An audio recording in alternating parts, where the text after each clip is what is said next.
Hey guys, what's going on? Dark Cinema here, coming to you with more movie news. This is about Guardians of the Galaxy 2. If you're like me, you absolutely loved Guardians of the Galaxy. I know I did. It was hands down probably the most fun I've had in a movie. I was laughing through the entire thing. All the characters were perfectly cast, with Bradley Cooper as Rocket, Vin Diesel as Groot, and Chris Pratt as Star-Lord. I loved this movie to death. Wish they worked on the villain a little bit more, and they made Ronan an actual, like, three-dimensional villain, like they're working with Loki. But then again, that's mostly the weakness of the Marvel Cinematic Universe in general, but I digress. There's some new Guardians of the Galaxy 2 story details that were revealed, and I will link the article in the description.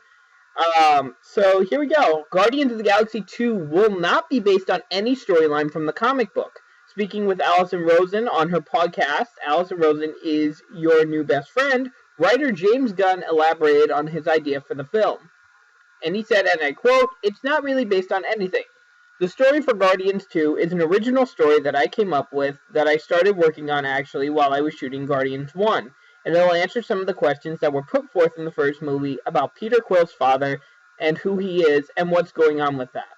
We'll get to know some of the characters a little bit more, and then we're going to meet a couple of new characters who will be very important to Guardians movies and probably important to the Marvel Universe as a whole. It's different than what's in the comic books. Peter Quill's father is somebody different in the comics.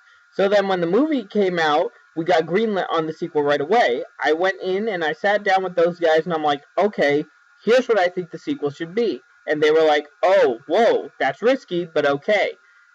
Now I'm going to turn over the story in a few short weeks and we'll find out how well it works." So definitely when they're talking about new characters, possible tease at the Inhumans, probably the most